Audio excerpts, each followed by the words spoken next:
Amen.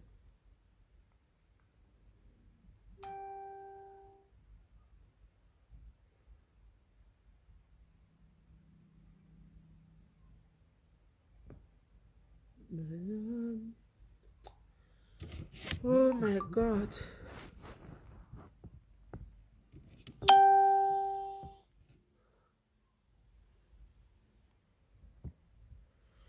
Hello, my people. Hello, everybody. Man, I'm not vex. I not show my face. I beg. I tired, Jerry. I be working since no. Hello, everybody. Share. Oh, my people. Send me message now. Hello, everyone. Good evening to you. Good evening, my people. How not? Good evening, everybody. Good evening. Good evening. Please, as I come in, please don't fail to share this video, my lovely people. Please don't fail. Share, guys. Good evening, everybody, and happy Sunday to you all, my lovely people. Happy Sunday to you all. Oh, my lovely people.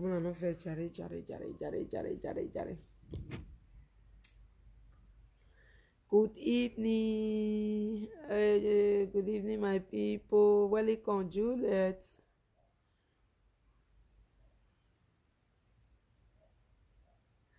Good evening, my lovely people. How not? I hope not. Fine, my people. Please share this video, guys. Share. My people are just busy since the arrested plate my daughter. For round up, no time, don't go. Juliet, how you doing? Hope you are fine. You are welcome. So, my people, share this video as you are coming in, guys. Please share, my lovely people. Share, my people. So I greet you now. I greet you now so much. Oh, my beautiful people all over the world. Happy Sunday to you all, wherever you are watching from. Please share this video.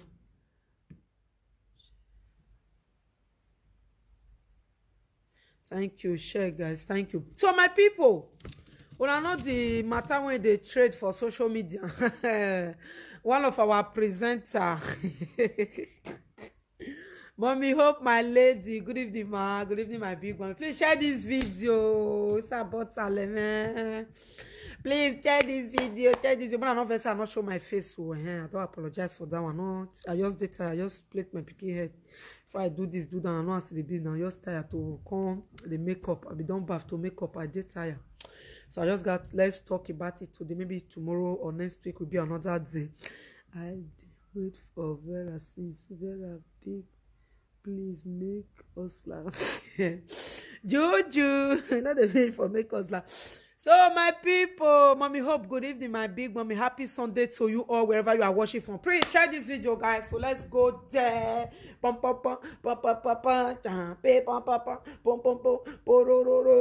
evening, you are welcome. So my lovely people, please share this video. Marriage don't break. Some people marriage don't break table leg. Some people marriage don't break table leg. Go. I talk. My people, una know say this life. Some people, you know say people really day. Please share this video, guys. Some people really day when they laugh person. There is a people when they like to laugh person all the time. Their own not get heady, not get. We need to talk about now. If Yama imema gwa kaimi over. When I say they young full social media, my husband I be the best. I get this one, that one, my lovely people. So yesterday busy. Of course, okay, make I just even do some video about what they talk when hungry finish, my people. Because they say people they write out for my comment section say, yeah, you don't see marriage when they go on for social media. Say, I don't know. They say, They say some people do marriage yesterday, feeling is deep and all of them. Say they do marriage yesterday, not be smart. How people come begin they describe and I say, no. I call they say, Abi. But me can't know say my mind, people no go feel lie to me. Our people not go feel like the comment was as if people even call say, Vera, you need to watch the video. People can't send that for me, my lovely people. Please share this video, guys. Share, my people. Now, yo, my people, I can't sit down, I can't make a watch video. So some people you dey the social media when they know say crow, they are all not good. You know, my boy, my way. Their man not good. They go come outside, they tease another person husband, they tease another person husband, my lovely people. This is the same person when he come and say, now so that the diablo, now so that the cool, now so this one, now so that one, now so now Boki you go marry, I've been a fool and yes, I've been a boko. Jesus is Lord. My people, I beg, I want to ask one question. Either good or bad, we person wants to do marriage. We still not say now abroad with it. So that man, no your get friend, you not get friend, you not get man friend, you not get woman friend. You not even get any relative where he still come, even with the party. I say Jesus. No man we are there, my lovely people. Man, not even there. Now let the man you there so you the laugh mwe la the shook for inside henu. Katie, na wege yare. So you understand now? So your man, your be, my boy, my way. He not go. He had be like when the mode eba. When I first say I go look and I say I go wash. But many people say that for me. So now so your husband be now you dey tease another person husband. My people, Lord. I'm not gonna feel laugh. I'm not gonna feel laugh. Please share this video, guys.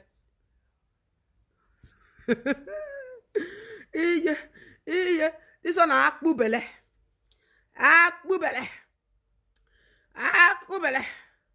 Jesus is Lord. Jesus is Lord. Jesus is Lord. Jesus of mountain. Jesus.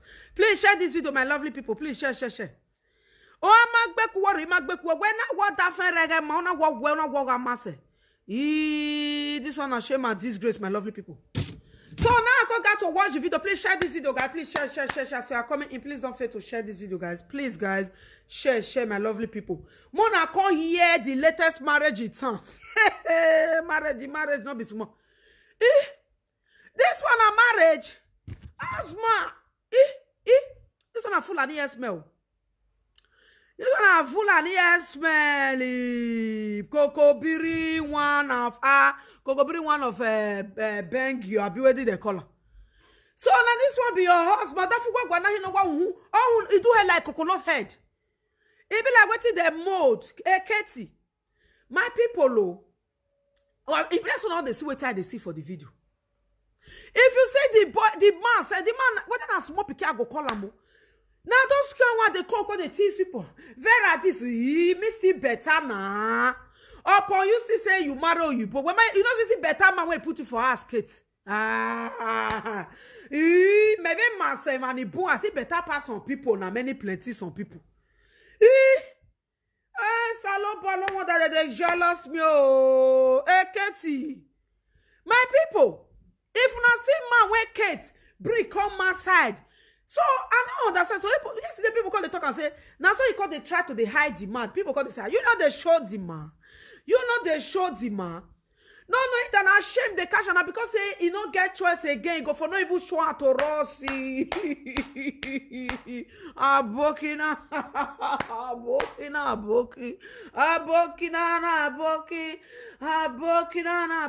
Like really, my people. Hey, my people.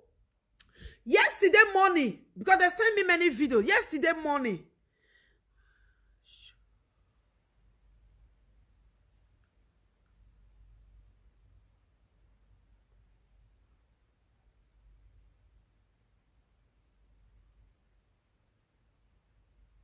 My people, please share this video, guys. No wonder when they call the head and when they call the dress and when they call the dress and go here. Kids, come oh.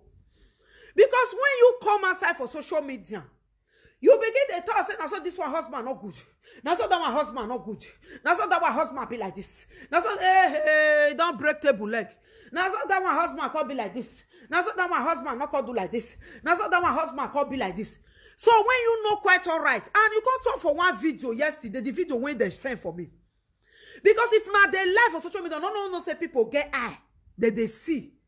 She was the one that said, now so they married they married 5 years ago. They just only go married that time he get belle. And when he call get belle finish. And now so they all go do the marriage for us. And Hausa people. And they're not the one they marry woman when he get belle. Because it may not be 7 people. Because it may not be 8 people. Because it may not be 10 people. Okay, person married 10 years ago. Okay, now it's okay, now married. Waiting that they call down. When not be anniversary, you're not supposed to come do say, okay. Why you can't repeat the traditional dressing and the wedding ceremony, not be anniversary, you call them now. How come now you can't begin to carry the musician and they tie okuku? Hey, I'm gonna share this video. Can't begin to tie okuku. Begin to wear this. Everybody, my people, when I ever see where person they do marriage, he call they wear black. Yeah, get who what? There is say you really thought say you be witch. My people, I not ever see wear person for they wear black clothes for her marriage. I know we see on yesterday. Black dressing. Not be saying that the man wear black suit, okay, normal black suit, blue suit, red suit, different color. Black suit, in a man. But you will be the woman. Now, oh, Kate, oh, now I see person they wear black dress, say they do wedding. I be waiting call the marriage, my people. It's a magwe marriage. So that's the reason why you were behind this man for us. The man do like pencil. It be like wood when they carve. He had the low. How many heads that man get for crying out loud? He had number 1 lost zeros. In fact, I don't know how fit to compare the head. Name you call the social media, call the cost people, even our friends, my people. Lolekia, mona here, oh, may I go bring all of the comments. Lolekia share, I say, I see what Lolekia former friend show. Hey, Jesus is Lord. Una don't ever see where person they wear black cloths. Mona see what Lolekia post. Mona see am oh, no be let me go see this one. Lolekia na be this oh. She wanna dey see her page. She wanna say Lolekia be this. Mona see what he write. He say social media he say social media oh una dey see wetin I dey see. Now it's so not be smarty. He say so Aboki just dey vandalize some people for free for some people for free all these years.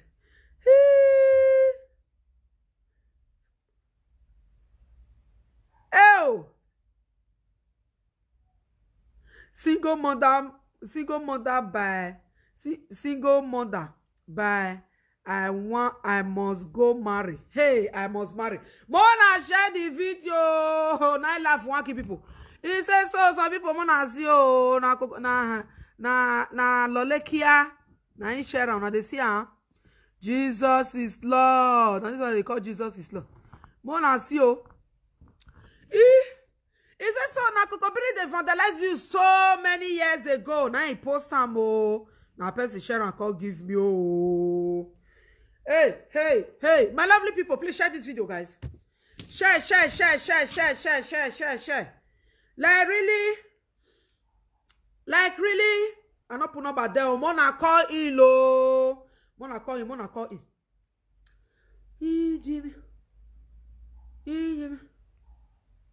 Share this video, guys. He says so na Kokobiri they father. Like me to say if una see Kate husband in fact na big, I not be even big man say.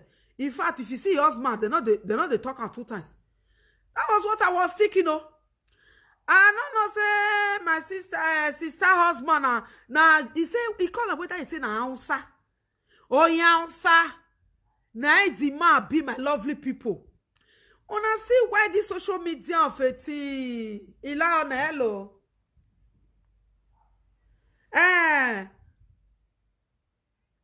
Facebook ya waje vedien. Hey, wonder shall never end, my people. My people, So not knowing that Aboki they vandalize Kate ever since, my lovely people. Aboki still get Aboki. This one no, he not get direction. He not get direction. Jesus.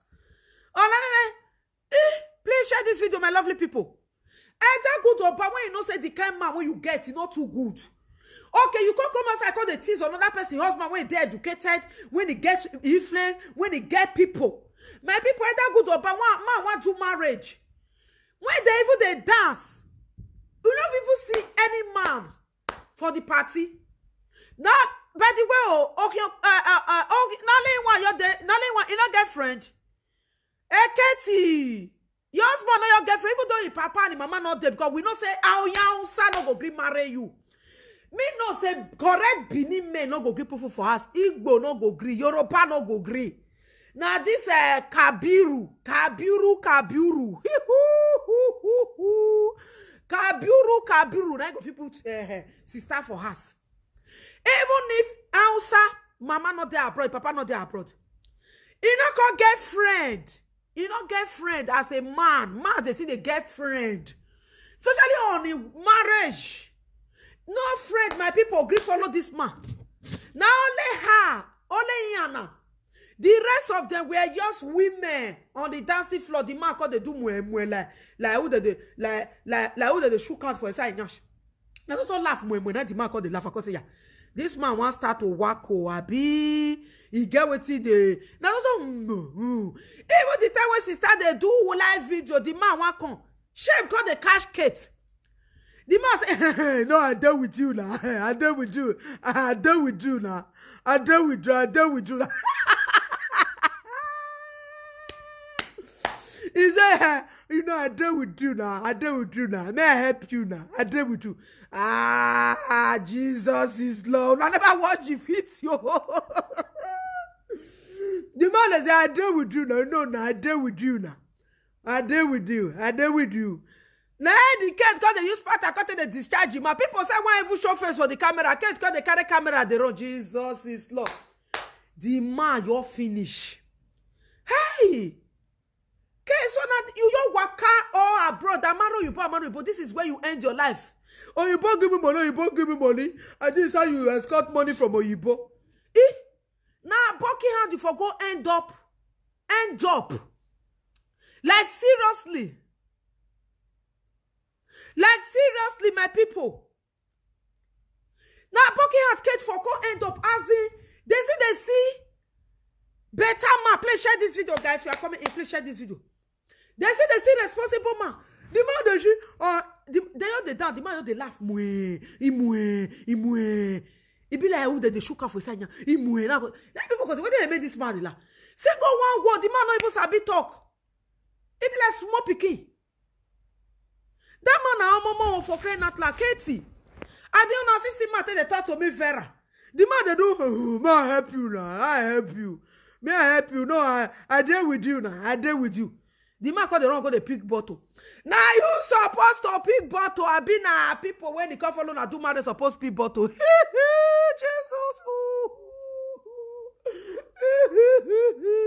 Now that why you fit you. Eketi aboki na aboki. Ah, Jesus, all those wanna be real in Nigeria. That one are full na Niger. Those one are Niger. Oh, thank you. Don't help me share. Thank you, my darling. All those one, this man are Niger. Ah, Boki, he said, let me help you now. I deal with you now. I deal with you. I deal with you now. I deal with you. This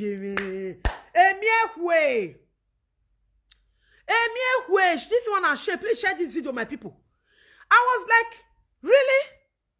Upon the Reiki, Oyibo give me money. Oyibo give me this one. Oyibo give me this one. Oyibo give me that. Now where Oyibo Aboki when evil uno where self no go settle down with. That one dog motor. Katie don't lock that one for bottle. Only make no video. Hey yeah. Now you call the sima. Now they say the sima tell the thought. This one are jealous now. Upon you buy for you, but not see sweet man when put for a old Ghana better man. Even though not be been, even though na agbo na igbo. Who want carry you? Hey yeah. Oh, ijeme Chineke na mezoku. Chineke na mezoku. Like really? Please share my people, share.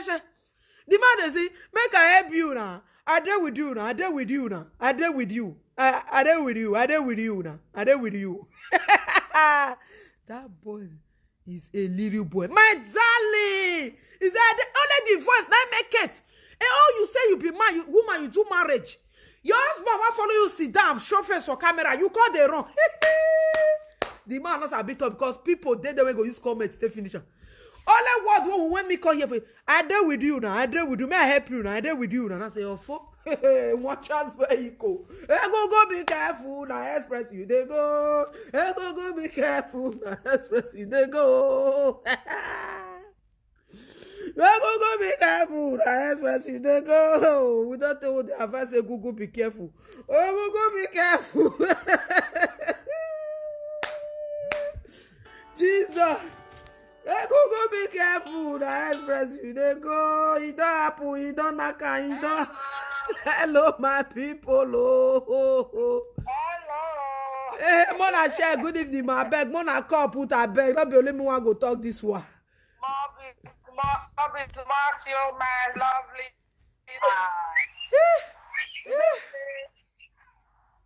Now, me say papa say everybody will do judge.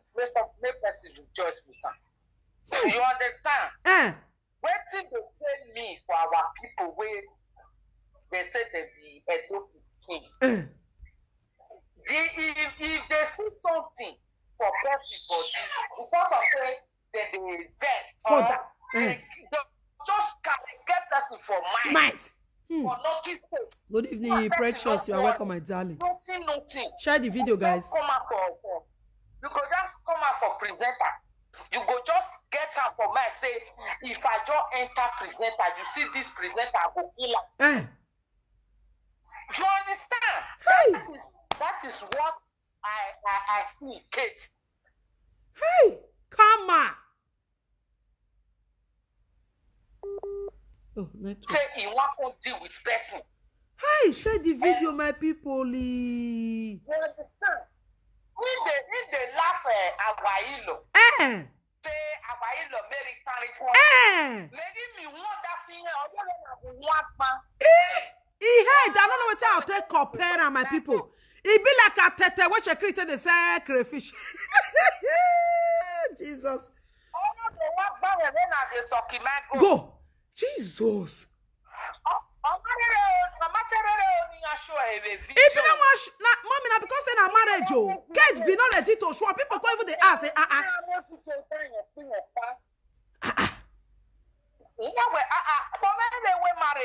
you go they hide the husband.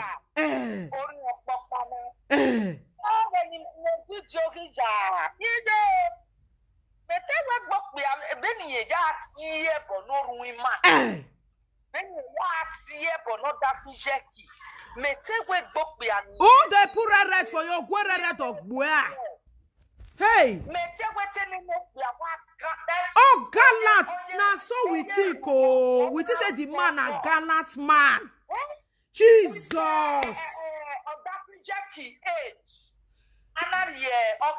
Yeah, Mona will compare Daddy Cool with this man. But Mona check this video. Hey. Even like little bit, that's also laugh. You they laugh. Even when they want start a generator. Jesus. That is why they laughing now. You say another woman, no man laugh before. Wow. Hey. Because nobody knows tomorrow. Anything can happen to you tomorrow. Yes. Can be say how can you marry back where? Yes. Person like me now, again, me na re Nigeria. Okpiano ne kwe polo. Iya ga gume kwa me kwe o. Igwe jo no ba we ko lelele. Yeah. You understand? Me ma dete la ke okpiano kwe polo. Could you imagine when now, or that me, ni me bien and no mu go jimu. Okay. And then viager, yes, na so, na viager. We are much sure. But you know it was say on our because of that from mama not turn why the profile and not a line not share the video, share. Why me although what to that but why a woman not turn my people. You understand? So sometimes you have got that community and you shall look what. When I'm hearing no mama like your not one end the ever class.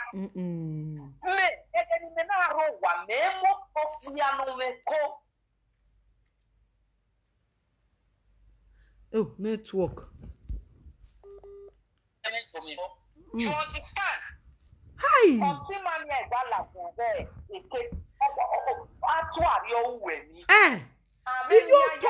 Jesus. Dear Jesus. Jesus. No. He don't have time for woman talk. Very responsible man. Daddy cool. Very responsible man. Nobody knows where a man where is from a those states. But every money. Oh yeah, go. You see, Asma. Emanibu menuta o. Emanibu menuta.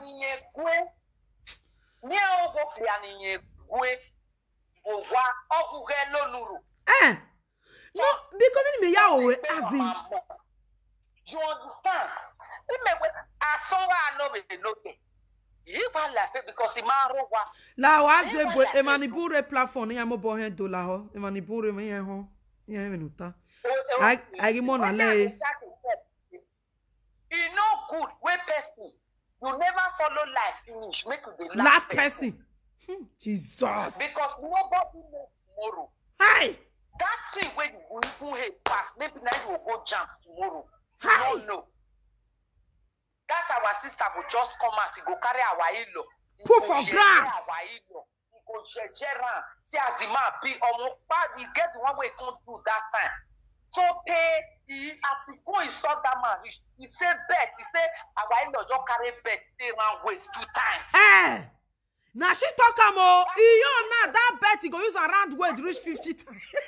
He be like rope, he can't. That man rich. Share this video. He said the man just use mistake. He said the man no. He just use mistake, carry his shirt up. He just see. Say just use bet, stay round way. Queen, when you have we get hey, lady, mommy. Good evening, ma. As we see the man, we love sleeve, he talking up, he wear bet. I can't look at whether you use the bet. Amen, my lady. Thank you, ma. Thank you, mommy. Okay. Queen. Hey, Jesus. I Facebook yesterday. I saw marriage. I know Queen no. The marriage don't fail. For me, I just said the marriage don't fail. Maybe just post them. No. I they say. I say what be this? Now I can't marry this time, man. I think they do the marriage for people. Nah, yo. They represent person. Nah, yo. I can't go marry this time, man. After he's talking another stepping man, say the man. So they give her name. I even hear her for one way they send it. Thank you, ma. Queen, thank you. I appreciate you too. Thank you, ma. Jesus is Lord. If you see this one. Hey!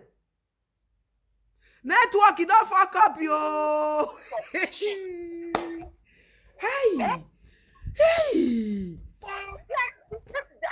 I just imagine, say, you know good. Even though your sister offend you, you want abuse now, you want cause. Don't be husband. Huh? My people, man who compare this man, compare that. Who go try and compare this man with that? Cool. Jesus, for education and for smartness. The woman, papa, and me, why? Maybe now, if they talk her now, the husband mama wey born pikin wey dey more than 50 years. They go abuse her. Hey! Maybe they bring their mama now. You know, reach anything. I never seen this kind of marriage before. It really paid me to say, what if not be say I'm not happy for her. I'm happy for her say she married. But the way it take the insult person husband, he's supposed to bring man. When my sister, he marry, not concern you. Because this like they say who not money for pot of soup, you know the spoil person own. Because the way they take gather my Monica, if that the blues not be good husband, I'm not sure say my Monica go and the man go today to today. If he like he marry, not concern me, that man na go cock his head anyhow because you know if this poor person you come woman they not this poor person they come woman they are all better. Now lie. No. That one, my sister, no be we go talk that one. Hey. They said they say revenge is for God. We not feel revenge for ourselves. Anything we person do you, just take and say, I just leave her for God to handle. Because if you don't come fight the fight, maybe say which one God want to fight. The only thing I want you use this opportunity pass this message. If una get problem with una sister, una self, make una insult una self the way una want. Make una they remove una husband and children for inside. Can you imagine? That husband when you they hide, they insult another person. Husband. If they come bring down your husband when you they hide, come on, you go come be like Pepe yes. My sister. I don't understand. The thing says, it shocked me, oh. The man head be like bicycle. Bicycle. Thank you, ma. Thank you, my lady. Thank you. My beautiful people. Share this video, guys. Share, my people. Let to be frank and sincere for this life. Share this video so I'm coming in. He had nari bicycle seat head. Yes, so because a boki o de Maria Oyansa. Oyi gworo Oyansa. Kahalashkuba. A boki wife. A boki. My people they marry a boki. No wonder. I make all those people when people say they don't really see their own people marry at the end. They go read the one they cause person husband. Don't worry, they cause person husband. Oh, they marry a boki milky, raw milk. Give me milk. Sell for me as selling me as to selling my brother. Selling me my mother is crazy. You get the speak their English. God punish my mama punish. You go they cause it. They go they cause they cause but they cause yourself. Milky money, milky. Selling for me as to selling my brother. Selling for me as to selling my brother. Quote ala quote. Oh you can't be yourself good. Oh, you Fulani husband, your boki wife. You come pass all the Nigeria, pass all the Western Navy Bogwe. Aboki na, welcome to Aboki land. May I sing Gausa song for them?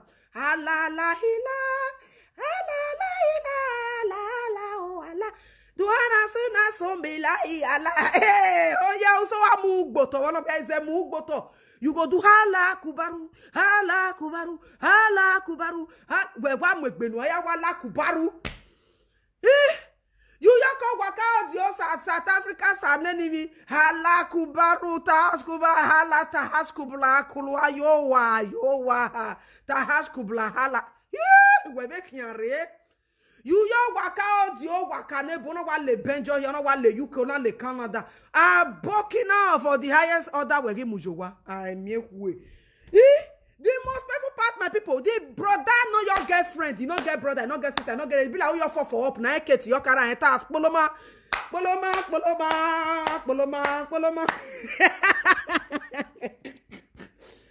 like your for up, get yourself in your kara and say, Now me fair pluck you for up. Now you fall for my domot. Now your kara you put for his ass. So your husband not even get friend. You don't get brother, you don't get sister, you don't get relative where even stand on the marriage. This your marriage break table leg. Ignorance, you break a table. Finally, he break table leg. I tell your Aboki no fit dance for Benin, but it can't be like fire when they break your leg, they dance, go here, they fly, go, be like assassin your uncle. You see, Aboki now so laugh, because they laugh. He said, let me help you, let me help you. I'm here for you, let me help you, man. Aboki, oh, wegi yamu. This life, they're not the laugh person. Una no say, una o de una body. Una come, they go come those ye presenter, they will come outside and be bully people's husband, bully people's children. When they will bring out their own children, self, you will bagger. When some bring out their own children, their husband, you will run. Why they will not be jealous of me very safe? No wonder when the feeling is deep, we will say jealous of me because he call himself gay. No man agree carry. He has it better now. Get upon your passports. And I born for you, boy. I born for you, boy. Now Aboki has to for going up. Aboki domot. This one break table. This one break foul leg. Not be only table leg. Hey, your marriage break foul leg. Oh, what boy foul. Foul leg. God bonjour. Please share this video. Mona share this video. Call if no one call in. Make I pin my number for there. Here, wag here. I know we know my people. Now I see them when I did live video. Now people cause Vera, did you notice what is going on social media? Cause yeah, wait it could be that one again. I don't know.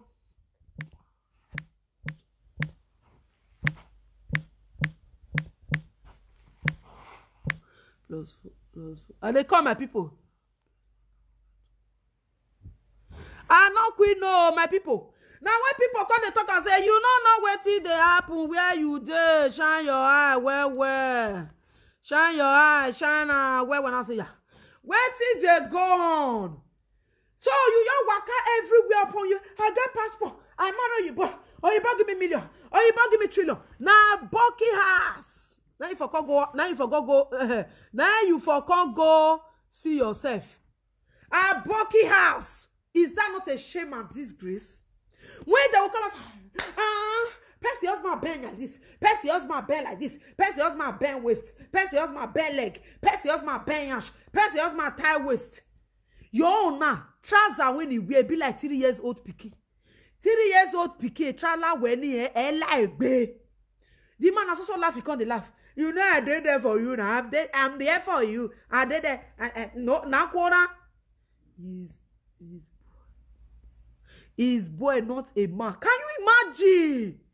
Can you imagine that brother na small pikin oh? Now make me talk say we get where a Kate your knock as you conk the place now you fall from up.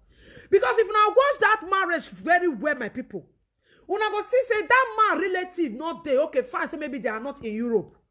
Okay, what a bad friend. Man not they get friend. Man not they get who they follow they talk as a normal friend. I want to marriage oh. I want to marriage oh. I'm gonna come. None of them.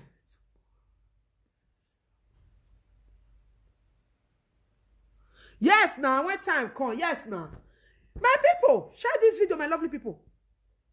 Can you imagine that go laugh at because that man, who you marry old man say better pass? I don't know. That brother, that boy na small boy. They're not sure saying an old man, as in a man. Katie, you can put her for one pit. No wonder when they lock door, he say, Kate, second, Aboki with 5 years.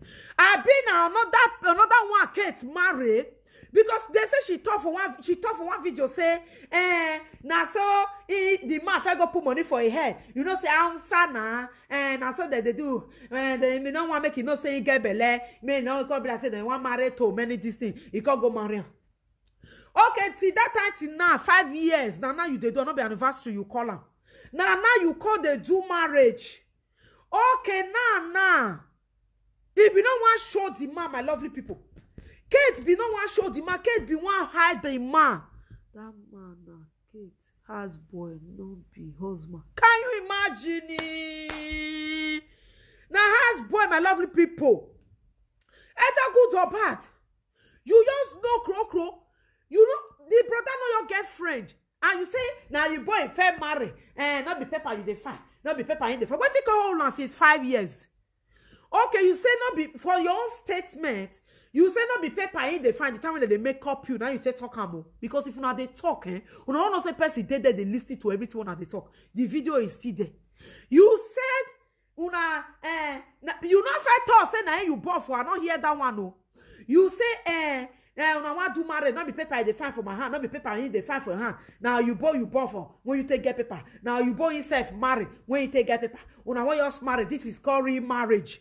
But you not fair tell us for that say you don't fair marry 5 years back. Hey Jesus, you cannot hide it for God. You cannot hide it for God. Oh, you may cover your sin and nobody you know, Kate. Kate, you cannot hide it for God. You not go feel hide for God. Black wedding, my darling. Una don't see weapons for the wear black ground. This is first time in history for me. Oh, my people, I beg. If una don't first see weapons, they say they do marriage. Say na so na comuna this one. Me we not say they go comuna white wedding or you wear pink or you wear red. Arab when you do for year last week Sunday na red now you wear red and white. Yo na black. And then maybe small white. I been a silver go color now you use. Wear that one for the happen. Man, when you carry come and when you know say your man a sickler, your man a la mue. You can't fair the laugh people husband. Now some people husband bend waist. Now some people husband bend yash. Can you compare Daddy cool with your husband right now? You know the truth. Can you compare Daddy cool with that man when it be like Kasesi Yoko? Jesus is Lord. Oh, God, all the meat body. Oh, hello. Hello, my sister Vera. Good evening. Good evening, my lady. Kate, I want to talk to. I bet Mona me talk to. I see Santa Bruce rich. Now, prick when they not circumcised. Now you can't go carry. Hey! Bucky people when they not they circumcised. You know they say. Hey! Prick when they not they circumcised. You go carry small pikin. Bucky small pikin. I know she said that man are from Nigeria because I will say when they sit there for Nigeria, they sit there here beneath small. Okay. This is when you just go carry, just they jump like flock for inside this thing. Say mumu come, mumu go come, mumu go. What did that man just they do? You carry Oyibo way not circumcised. Oyibo dump you. You go carry a Bucky way not the circumcised. You won't come the compare and Bruce. May God punish her, idiot. I bet my sister Baba, I did see they vex me. Thank you, my number there. Thank you, ciao. Hey. When I call you, my number is there if you want to talk for this matter. They not even the red the cap when it there. I fear Katie, how you content they vandalize the cassava. You go cry, come outside very soon. No monkey dog go market, you not go return. Like really, my people. Like really. Hey, Shineke na mezoku. Jesus is Lord Almighty. Jesus is Lord. You can call back, Jared. That person will be the call just now, you know. Call, enter. Hey, my people. Una don't say this kind of thing. My husband. So now, the man, you know, since I go the pack plate, they pack.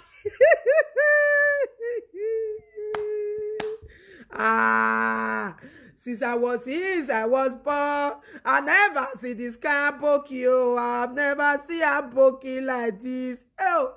Since I was born, Kate, I never see this kind of Boki. I never see this kind of Boki. Oh. I'm not sure say this one is even Nigeria. Kate, why you call the carry camera they run from the presence of your husband? You call they hide your husband. You call they hide your husband for the aproko and the masses. You lie. If you like, you hide that. We get my scroll. We'll go to my scroll. We get my scroll. We'll go to my scroll and my people.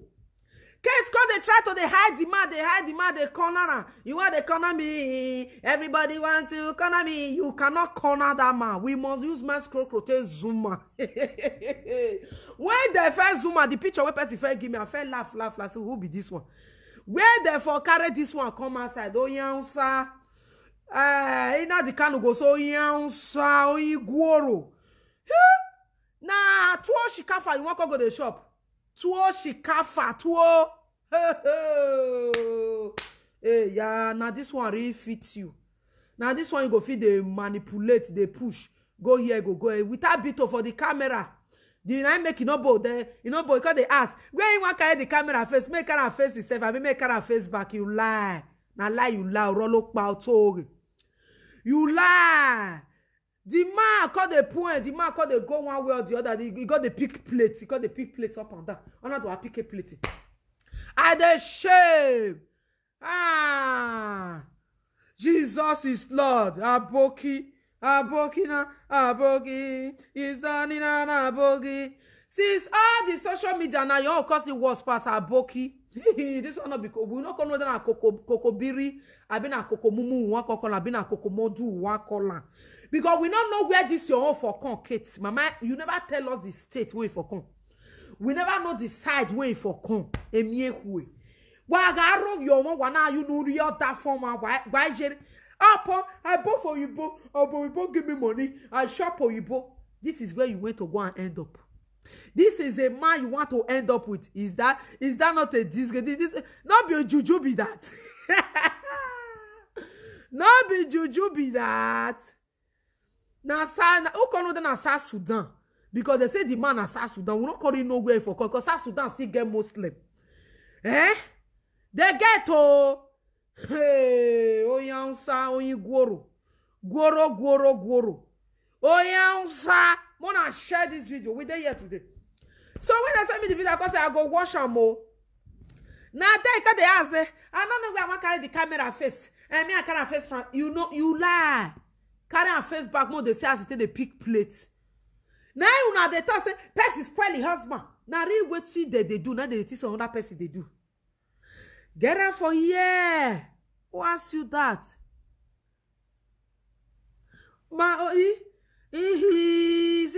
See this as well. I be mona mi pepper and what be. He say Vera go marry. Mona mi pepper this is best. Mona mi pepper. Hey yeah. It depend you. Na me say me sister go carry her aboki milk. Give me milk. Na juju be that. No, not right away. Na juju no. Na juju be that. Mona help me know. One know that na juju be that. Like really? Like seriously? If another presenter, if na me marry that camera, na me get that camera, we were ball that one way write rubbish for say Vera go marry. Na marry the torso. See your sister now when he carry a boki come outside no gungbu and worry no but when he came mwezi. See your sister now all the presenters don't see marry South Sudan. Well, South Sudan, we don't know where it for come. I bet can't tell us where it for come. Well, South Sudan for come, I be where it for come. They talk nonsense. Well, hello. Hello. I did live video on Facebook. Good evening, my lady. No. Okay. Na Kate matter. You know, when person too foolish, and so in marriage on the end. Even what do me want ask? That wedding ring when they put for us is all those days. Now who fair weather?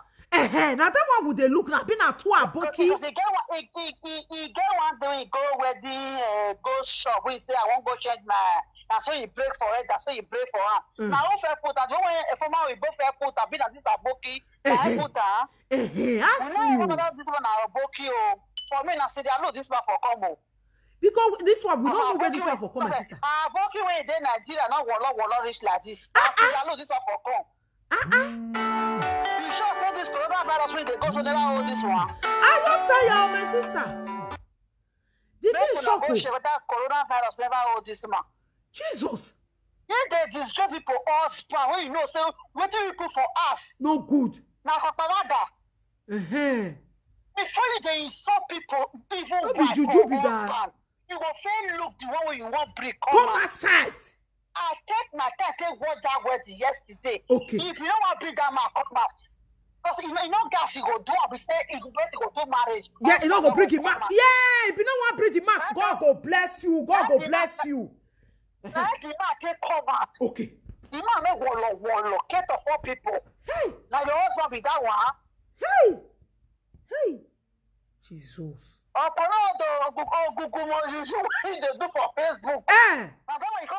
You use your carry. Jesus. Shame on them, shame. Shame on Kate. Kate, shame for you. That marriage, God will bless you for that marriage because thank you, man. Thank you. Thank you. Ah, God. Road no dey there. Hello. Hello, Vera. Hausa Ghana, now she marry Hausa Ghana. I know. Hausa Ghana. The Hausa Ghana, they live with you. Oyibo have Oyibo give am. That has na Kate, cause he return for Oyibo. Hey. So now Hausa Ghana, I know. Now the same club will fed with that woman with this Senegal. Now the same club all of us fed. That means this man when he married, so this man went the show yesterday. Now Hausa Ghana. After you both live and now you both get that house when the demand did. Now you both get them. Now that woman where they talk for social media and that through of waiting. Sayemere na Senegal she did. Now all of us went to the same club that time. Now Hausa Ghana she married. The man and Hausa Ghana now she born for. Jesus okay, Christ. bye-bye. Thank you, ma. Thank you.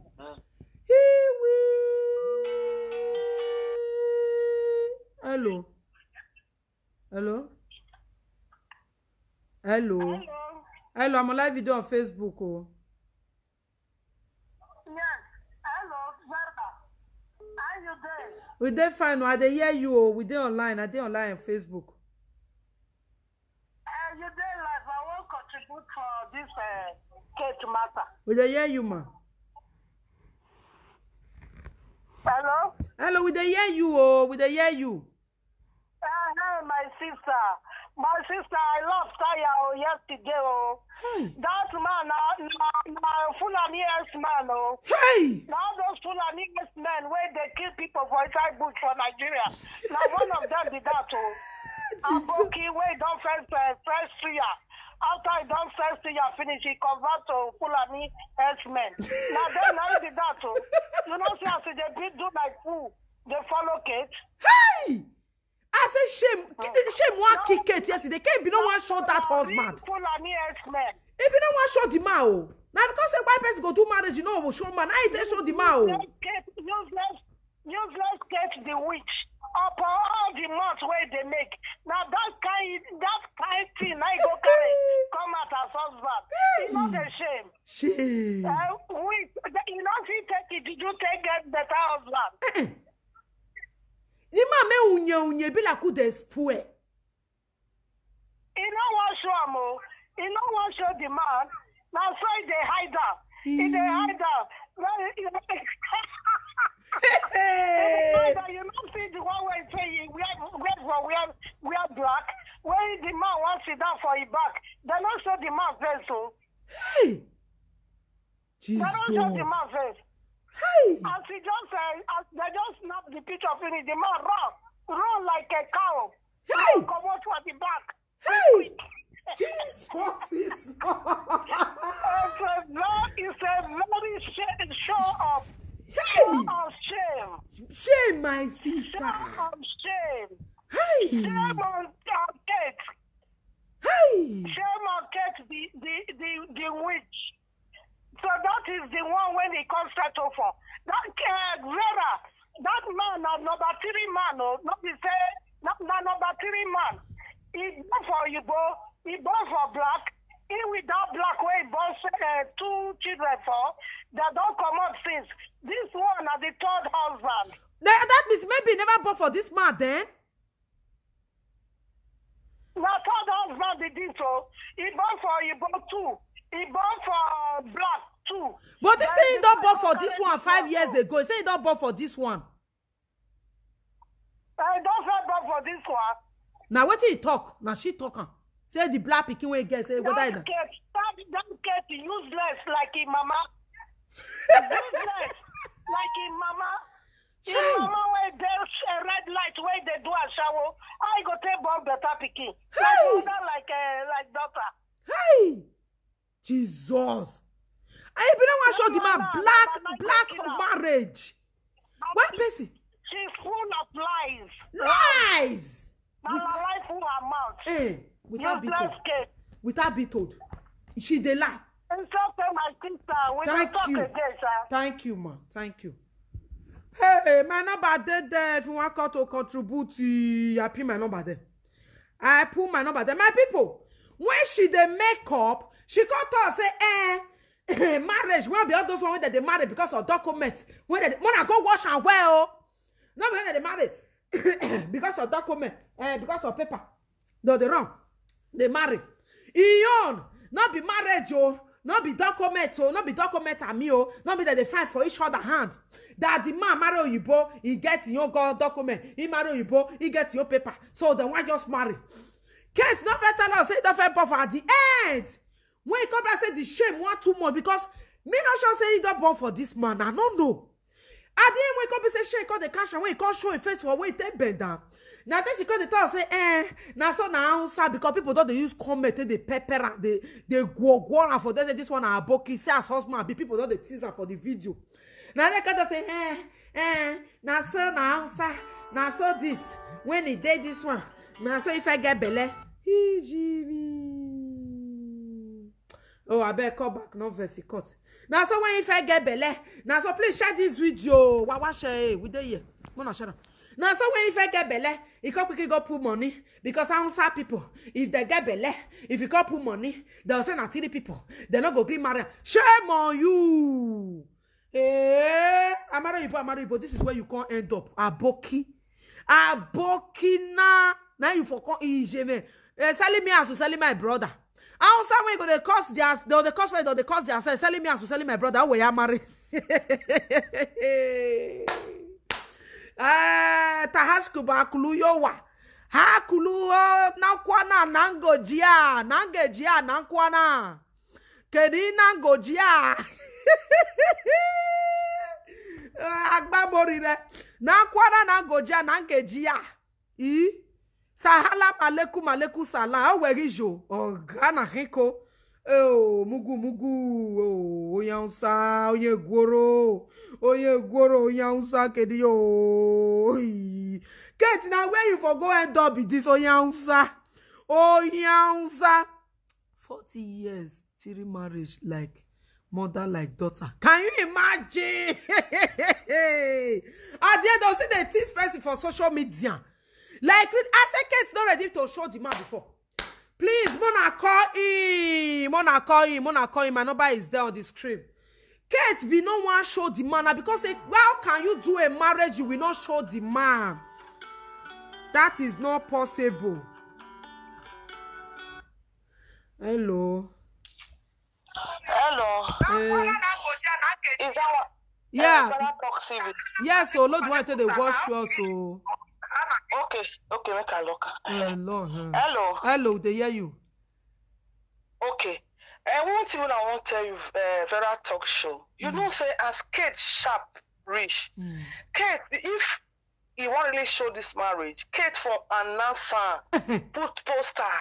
Say you want to listen to me very well. Just listen to me. Okay. Kate for announcer, like he won't do a marriage. He won't do everything. For put the poster, they show him everybody see him. He no one show the marriage at all. If you look the church where the registry where they go, if you don't want to show this man, now person where did that marriage, they go put her for life. You know, coffee hide them again. Now make her, you know, coffee hide them again. You understand me? I understand you. That man when I see there yesterday, Kate, if you watch this video, what are they advise you now? That man lack vitamin D. Ew. And he lack vitamin B12. Ew. Those 2 things that man lack. If you see back of here, don't they there? So that's what that man lack. So make it go back, make it kind of go so that they do tests for that man. And where you gulu la way vitamin D and vitamin B12 that man lack. May they give her. Case of all people want to do marriage, you know what do announcement, you know what bring post and comment. If you don't want to show a stubborn person for that party, now use mistake put her for life. Yes. Or making a game because I go like one lads.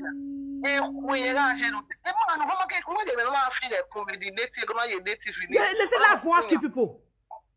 Fear don't don't let the man touch him. The man will do blow like person where they feel cold don't catch in hand. If you don't touch your waist, when they can't go inside house, come out. Maybe they come out and say, be touching my hand, be dancing with me. Everybody back on the because even when they dance, the man they dance like I boke, they go back. They are now so they take the dance for marriage. Don't be like you talk. If you blow like person where call they catch, so they can touch and they dance with her.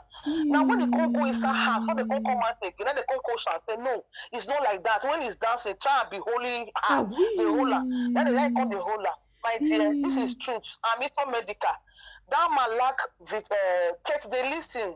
That man lack vitamin B12 and he lack vitamin D. If you say allow they talk, carry and go the general test, they will tell you. The way I tell me golo, you know good. And the way I say people say they say the man they sick. Not be lie you talk. People say that man no way. It's too bad. That man is go no denia.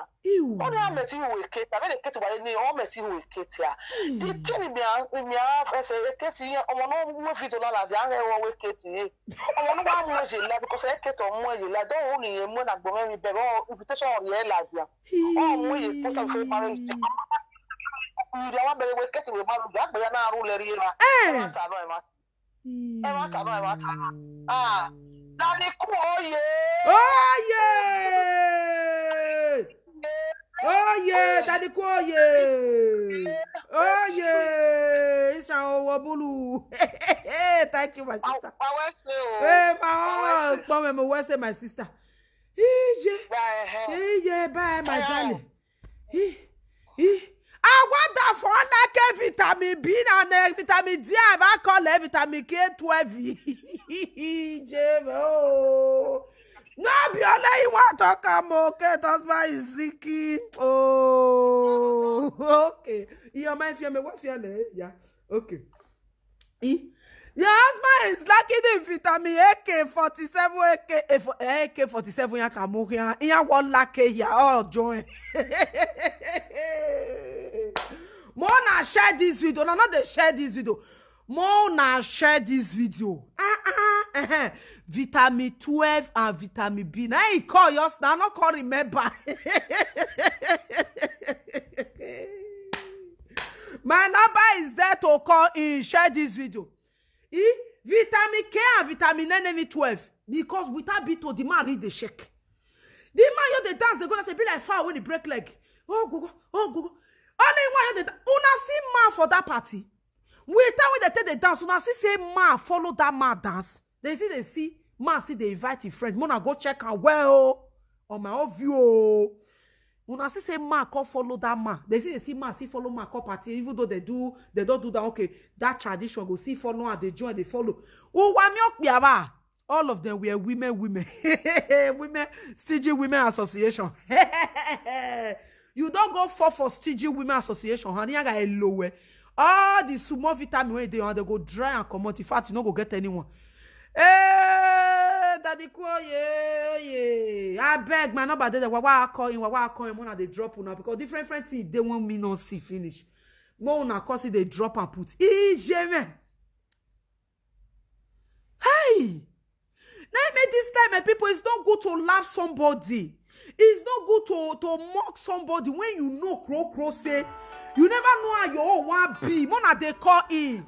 I bet side mirror. Many day when me not see finish. Sabotalo. Hello. Let me first call just now. Listen. Okay. I said vitamin B12. It's Mona right outside that vitamin B12. Okay. And vitamin D. Okay. D. A, B, C, D. D. Okay. Vitamin B12 and vitamin D. Okay. 9 lakh. Okay. Thank you, my sister. If person, when me, if you are not letting go any no day. No man, let me they talk. So nobody, no man even follow that man. Wanna go watch the video. Where man for they do marriage? All the men we did yesterday, that Kate invites them. Hey. That man, Kate, don't kill that man, no. Because all men can go hospital, maybe they go do thorough checking, maybe they give a vitamin, maybe get power. Because the way Kate be, he go really like Ekia, cassava and TOT. Go like cassava. So vitamin B12 and vitamin D. Neither man lack. Thank you. Put that for them for me. Okay, thank you. Thank you. Bye. So my people, una hear hey, he say vitamin B12 and vitamin D. Hey, aboki na aboki, isoni mana aboki. Aboki, you don't enter one chance vehicle. Hey, go be careful, na express you dey go. Hey, go be careful, na express you dey go. You don't enter, you not come down. You don't enter, you don't come down. You don't enter, you not go come down. You don't enter, you don't enter. Hawk, yash. Una know when hawk go dive small chicken fry go dey shout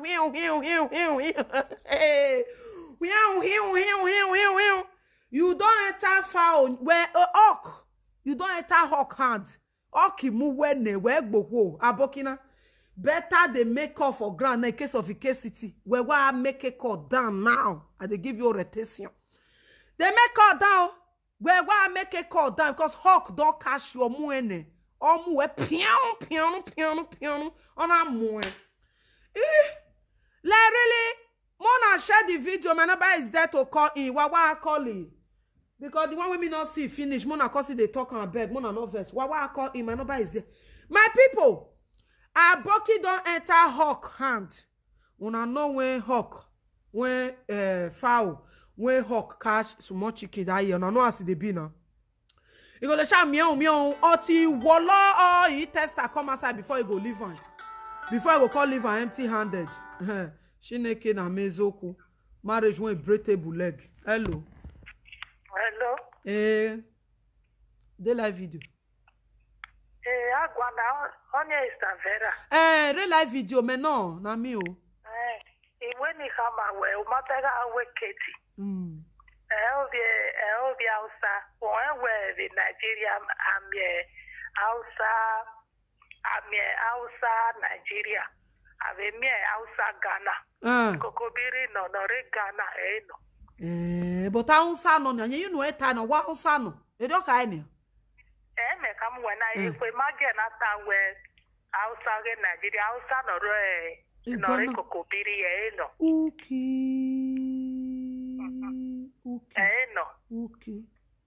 Where was your bonnet? So, Papa, no, when are they moved by the reggae? It gave him so well. They must go where that was one. Oswald. Now, like this woman, they like, Mona, not mind this woman. So, my people, Mona call in, Mona, not mind this idiot. Mona call this number. Oh, make her write this number, come outside.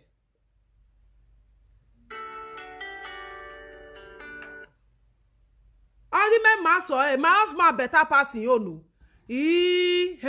Hello. Hello, Vera. Hello, I'm on live video on Facebook. Now Juliet they talk now. Mommy Juju with always they call you Vera, Licious Vera for your video. Okay. And they watch your video right now, Now Sarah now open Kate Nash.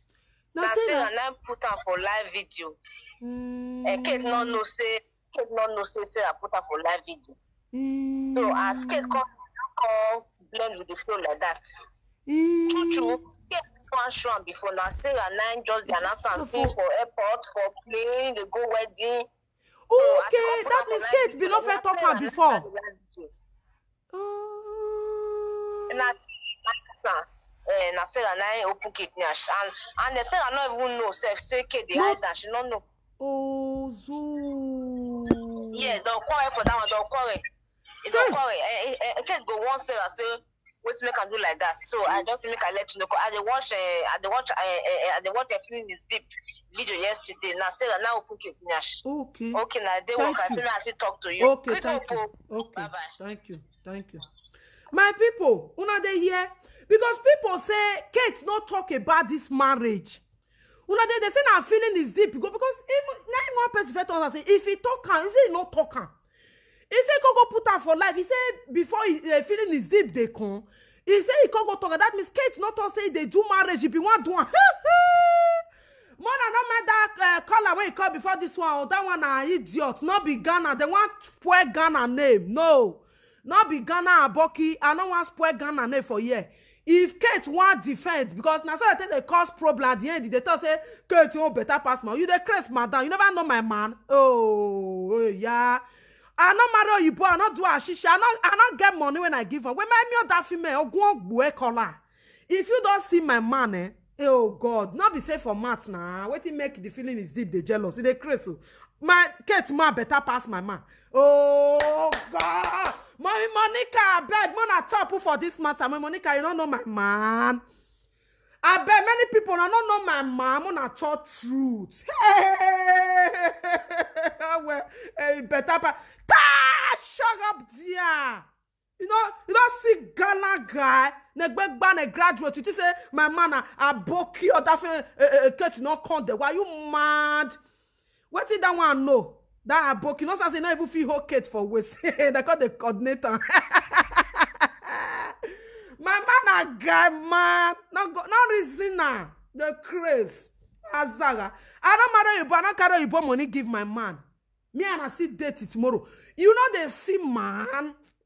Hey.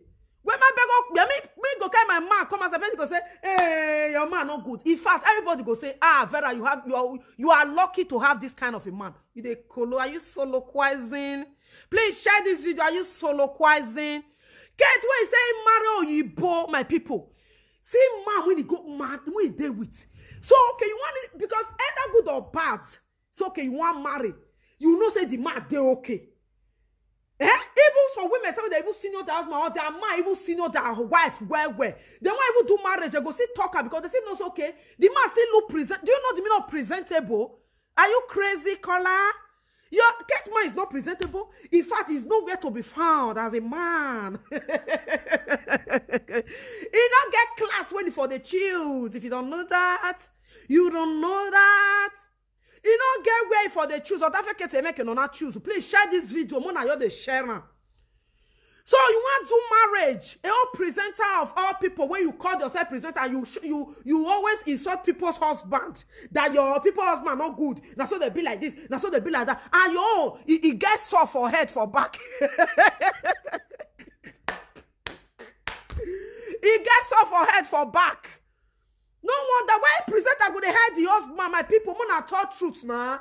Even this girl when they call Regina Daniel. When they want to do marriage with that 70-year-old man, you not show him man for social media. More they talk truth. You not show him man. Many people will be say they even marry man when you know they not they show the man when the man read their good, presentable. Even Ned Walk even better part this man when sister Brie come and say Jesus is Lord. I bet Mona share this video. Ned Walk even they presentable past sister husband. Is that really? Money Aboki not get.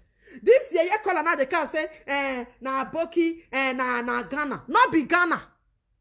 Because I said they carry fake rumor at the end. Don't want us to use and take cause problem. Not be Ghana, not sure. Because now me tell the callers and say, but he say na Hausa. What should I call be Hausa Ghana again? That means na lie. They say, your husband, you better pass what bell. Men no more mono hina me sweet guy no move one my car. E go that for no mu here. You know the same man when Kate they carry they go. I borrow Oyibo, I born for Oyibo give me money, start to take all the money for Oyibo. At the end, my people, look at the kind of man she now go and end up with. Like really? They say it gets off for her the lack of vitamin B12. I bet they call them vitamin B12 and vitamin D. Can you imagine? Can you imagine, my people? That man is sick. Kate husband are sick. And I didn't sick. Hey, and he get. Can you imagine? Did they talk? Now because of this, they are for sure. My man not the show. I not the show. I mean not the spoil person. Oh, say okay.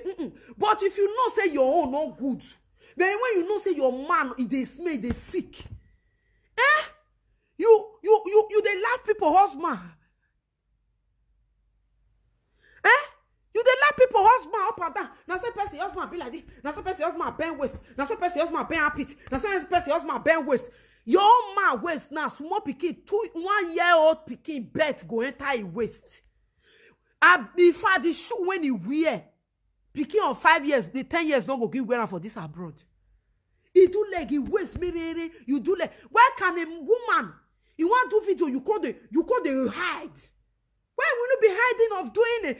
You want to do a marriage, you call the hide. They say, nah, feeling is deep, can't go expose her. Okay, I beg, I need gate man for my house. Which one you need now? If you say you need gate man, you're the right and see the kind gate man when I need. You know, say gate man, get grade. Gate man, get grade by the. We see get some gate man when we go see some madam go fall in love with gate man. I beg, they talk and women will they understand. You know, say some gate man, they that time they work they presentable say pass or guy when he get house. And at the end, sister, madam go fall in love with gate man. Gate man, they say gate man get grade. Gate man get grade, my people. Gate man get grade. Gate man get grade. Gate man get grade, my people. My people.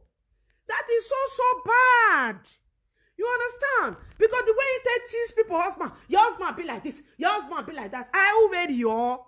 Now I made this life, nobody knows tomorrow. You don't need to laugh somebody's husband. Who even get better man say no, they make man for social media. When you not say your man not the way.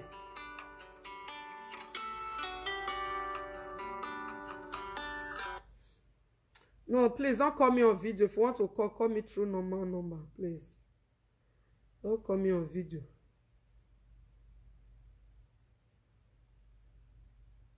Please share this video. I'm gonna share. Whenever ready to go, people they come this one.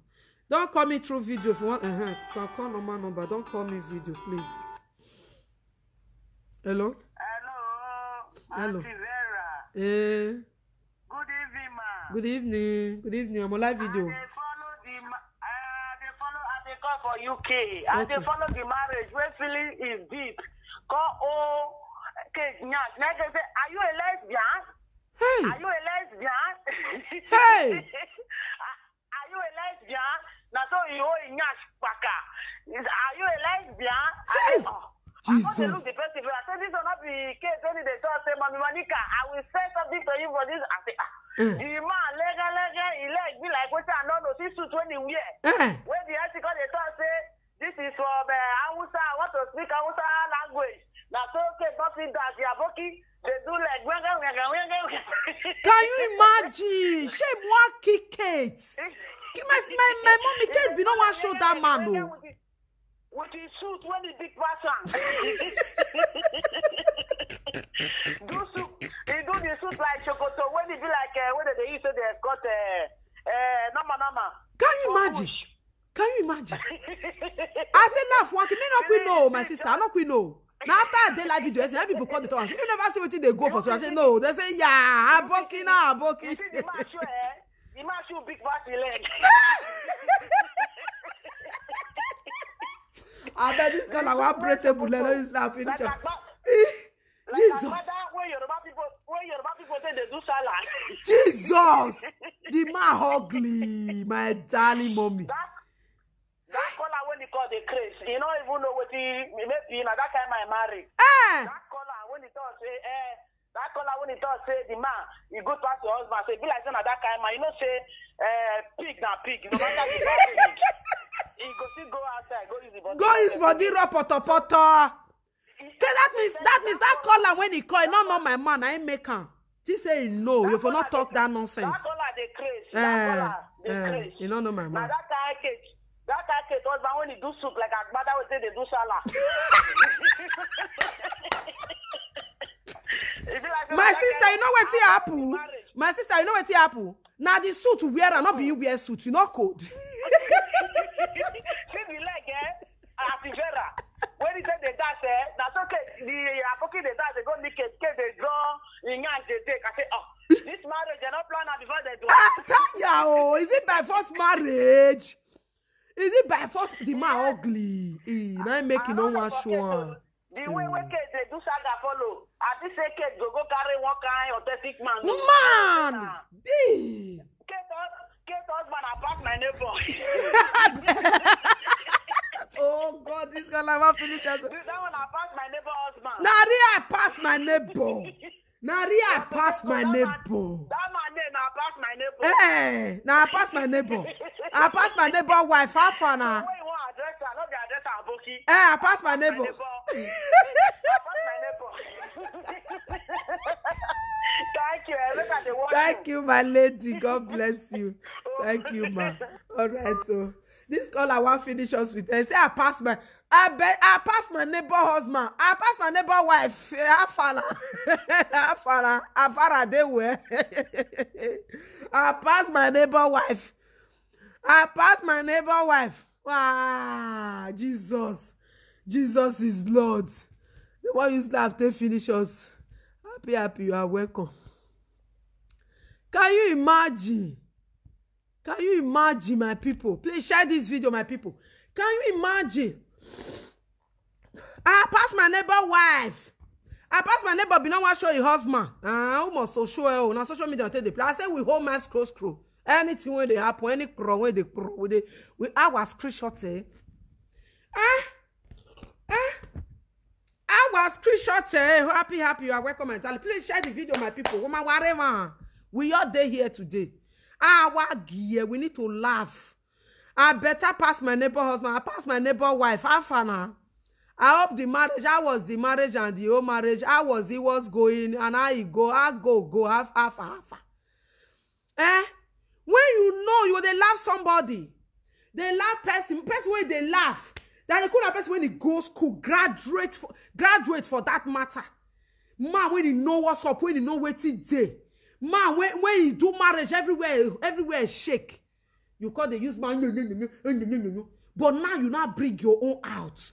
For you to tell the world that say, hey, I get better, you can go bring sickler. I better pass my neighbor. neighbor, now waiting again. The man when he see that day, don't pafuka. Every day when they carry the mark on, I tell the siki. I tell you, neighbor. May I sing for you. Since you don't tell neighbor, I better pass my neighbor husband. I better pass my neighbor. Mommy, hope if you watch the marriage video, you go laugh now. You go laugh, sir. I said the man y'all come wear Kate for the make video. The one who made me laugh most for inside. Wear Kate for come they do live video. The man just come. As the man just come, he said, let me help. I did there for you now. Let me help you now. I did now. Let me help you now. I am here for you now. Let me help you now. I'm here for you now. And I say, he don't set.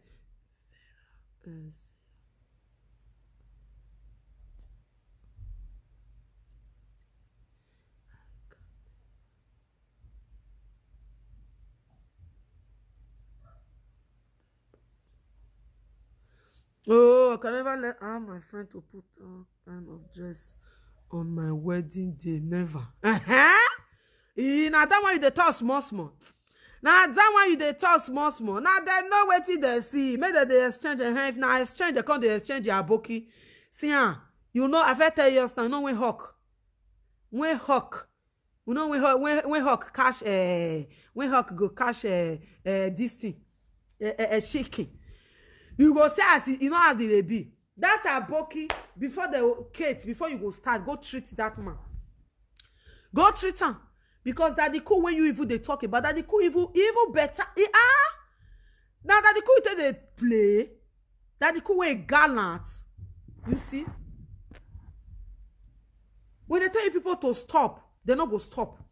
When they tell them to stop all those their rubbish, they not go stop. They will never stop.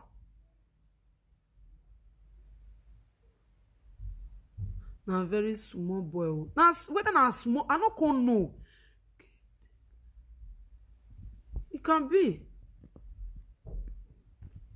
Who is that?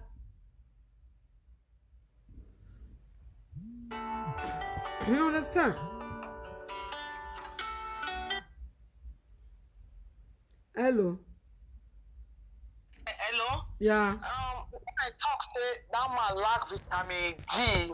D na sun. Oh. But you know what? That case, begin to friend that man. Because that man, they help Kate, they look after his children. That man, they always they stay in her house. Because if you say Sunday, now we are in summer. That's the way they say 24 hours. We not come out for outside. We not come out for outside, go take some. You go lack vitamin D. Okay. That man, when they come out for his house, why Kate marry that guy? Because it's very, very useful for Kate. Yes. It yes. Help look after his children. It is down for her to look after his children. Once you can say the man get passport, he get passport. We won't see the passport. Me put her for him, we will see her. Because if that man get passport, you get passport. Me believe say Kate, or you go Kate in home, equity now marry, ni yari you been, you bonoje the Kate. Now they will come and passport, you have passport, you bona do a power. I make bona there, person will get passport, person will get passport. They will come marry. We black will marry for paper. But when you want your now with any marriage, it just surprise they say I can passport my passport woman come marry. May we see the passport for her, the man passport, if he gets. If you born a man is a kid, a kid about loving man, if you born on Jene was that, or Gwewagba or Womo, or Gwekwe, or Gwekwe, that is it. You never see kids, they go in this stress because of the children. No. If they do live videos, these children they always disturb. No. A man now I call Gwewagba or Hip Yakani. So don't they come out. That's why I like vitamin D. It's always in. Even there is son. I'm still advising Kate, if your husband lack vitamin B12 and vitamin D, I'm so sure of that. Make it go to hospital with a treatment. Daddy, oh yeah! Oh yeah! Thank you. Okay, mommy, thank you. Can you imagine, my beautiful people? Can you imagine? I tell ya. Because now waiting she talk, she say, now so the man get passport. The man marry you both get passport. He said marry you both, I give her passport. Not be marriage. Now so she talk. I watch, they send me the all videos. The one where I procall or gbogbo a court. They send off for me.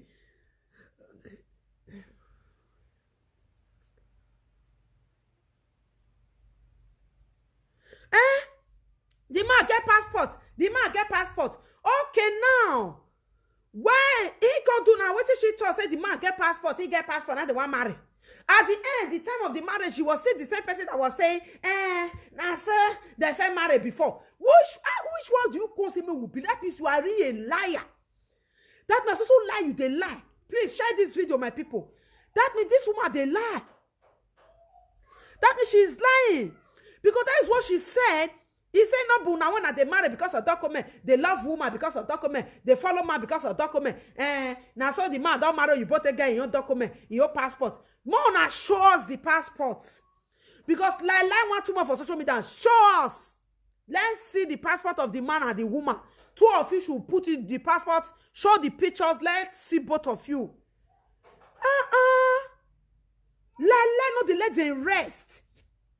For you to say, man, when you bring come outside na hawk, na sickler, you are not trying to cover up all the atrocity you have caused on social media.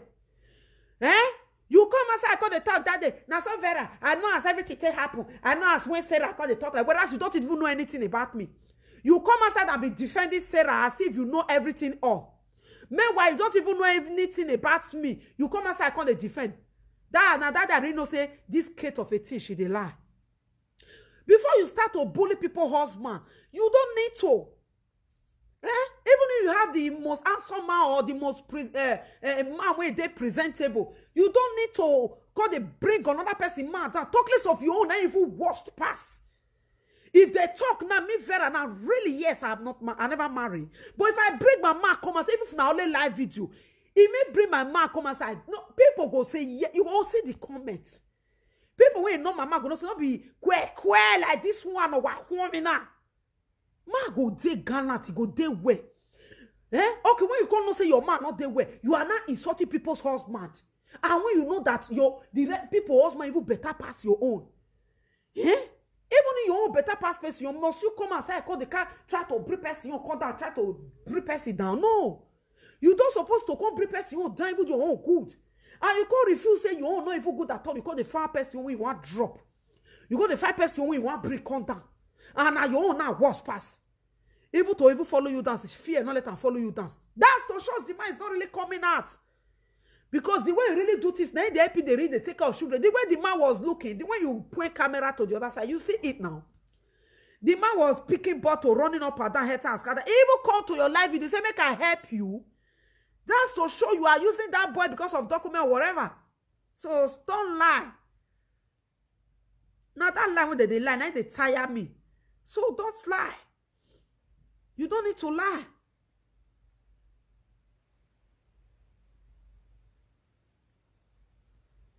You don't need to lie.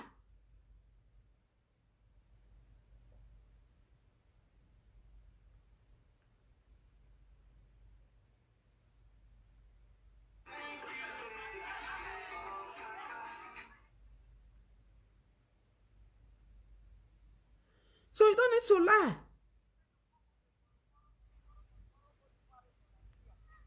Later, you can't regret. No. Do the one way you feel do as at now. Later.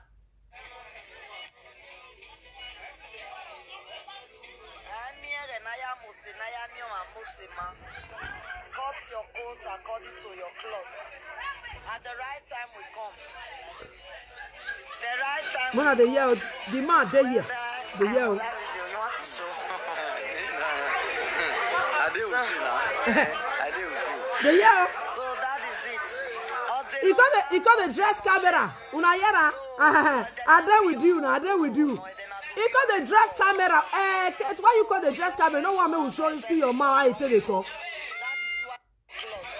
He got the use how they tell the man, make the man wait, make him wait. The right time we come, whereby I'm alive with you. You want to show?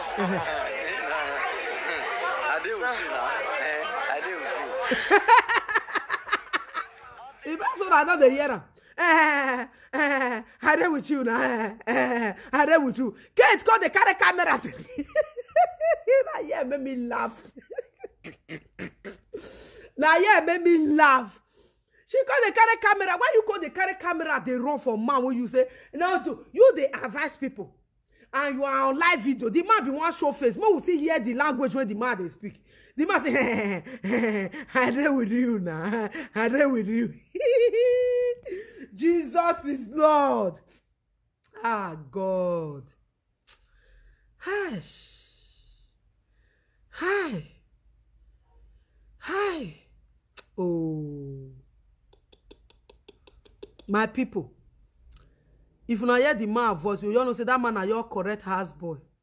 Let me be frank as here. Now your correct house boy. Your correct one. Correct one. Who they press angry boy, angry they kill you there. Come off my platform, you the Chris. The day they press angry, they kill your head there. You know they hear with the man voice, I be you the Chris. You know they hear. The man say, I read with you now. You hear saying me talking. You the Chris. If you come to hotel the sweep, you hear say I lie for the man, they press angry bijou. Abu me na agree me with me. Me I replay am again whether here they pay you so that the cutty boot, whether cutty board they your ear. Mona hear o. Cut your coat according to your clothes. At the right time we come. The right time we come, whereby I'm alive with you. You want to show? I deal with you now. I deal with you. Una de yera. The man say, the fear. I deal with you now. I deal with you now. Yeah, Jesus. Ah, Jesus. Like, really? Jesus. It's not like that.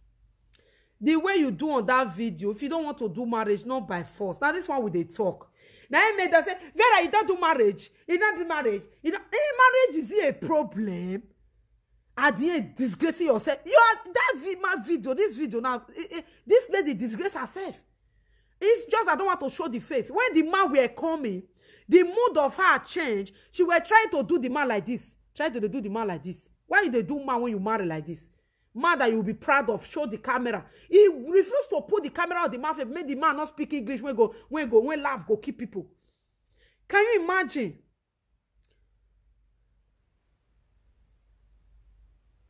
When laugh, go keep people. Eh? Because you know the man you are carrying is not presentable. 1, 2, you don't know how to speak English. 3, is nowhere to be found. Of which you know quite all right. So you know quite all right. The video is here. They're talking about marry. Vera, you marry. Vera, you marry.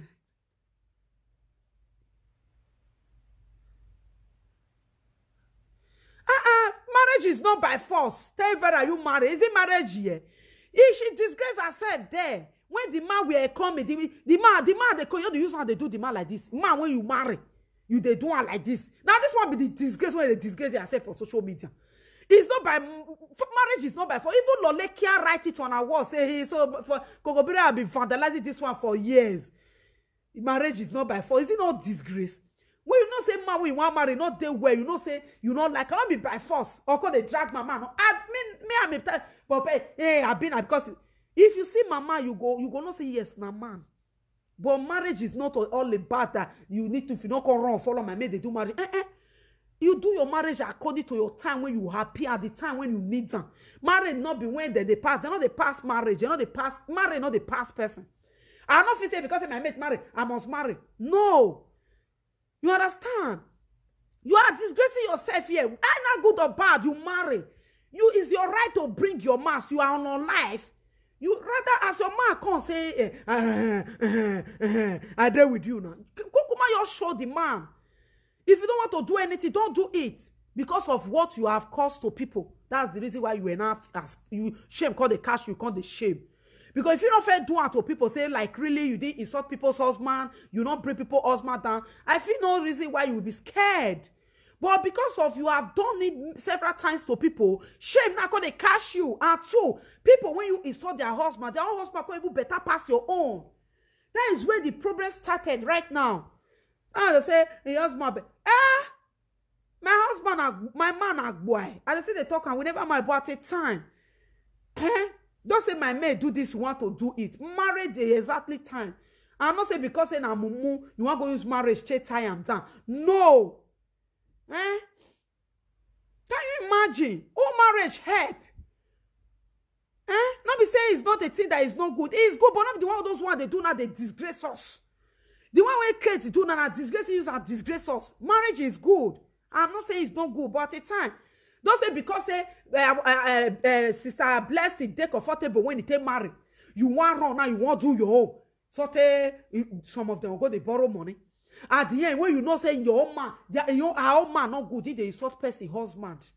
You know say your man not even they presentable to even speak in public. That man cannot speak with good words from mouth. You know quite all right that he cannot do it.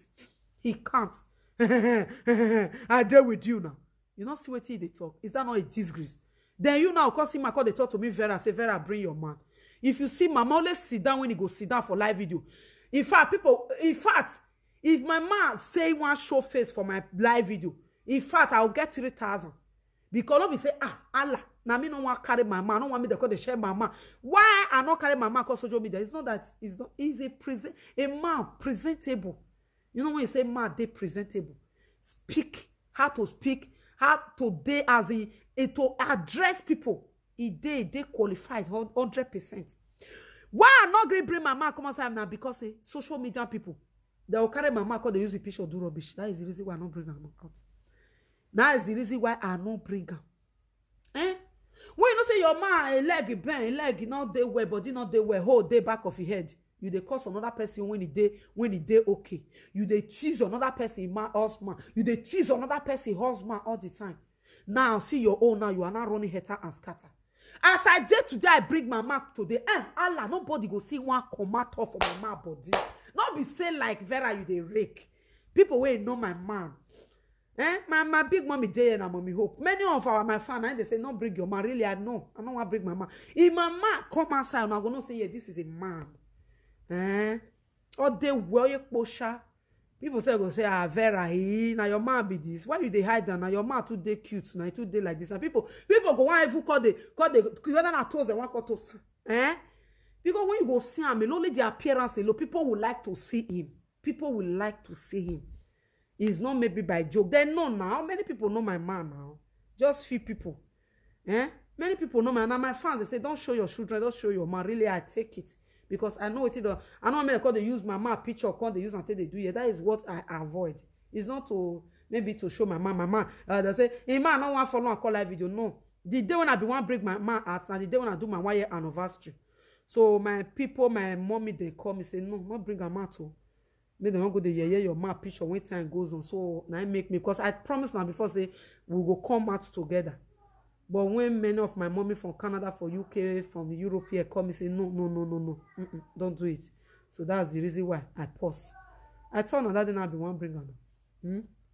Talk less of who you're not good. You're going, this husband not good. That husband not good. The time when people show my husband picture, no see him. People when you get I go see him now. And then hey, that call on others and say it better. If you see my husband, you're wrong. If you see my man, so Kate, go and take a shippy and relax. This man not be man, because if you know say you get waiting not good, not the cause who get better thing. If you know say your own not good, Kate, you not supposed to come outside call the cause who you better pass your own. That the cool when you they talk to you know say that the cool in education in everything. Look at this man and look at the English when they speak now. Have you ever seen such English on Daddy Cool's mouth? If Daddy Cool wants to speak English, pidgin, they say pidgin when you go speak, he go correct. You know, pidgin, they say pidgin when you go speak, he go day well for ear. If Daddy Cool wants to speak, you know, they say I sit they speak. Now so my man sit they speak. You know, if you want to speak, you go not say yes. Now man want come out address people. If now only 2 words, now only 5 minutes it take, people will like the video like say tomorrow, no day. Only the way go to start and the way go to end that people will like it. I deal with you now. I deal with you now. She will not carry the camera and be running up and down. Why you can't carry the camera can't run? When you know crow say the man don't error. When you don't say your man don't error, he don't error. Then they talk to them, they're not the year. They're not the year. You know the year that he is deaf. Is a very brave husband. I know they show my man, not by force. I know they show my man.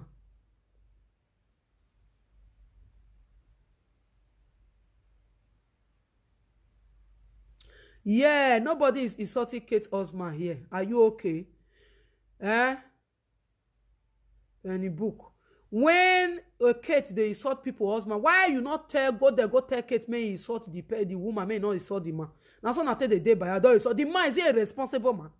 The man a good man. When you the toss maybe not cause God punish you there. When you the toss maybe not cause the man.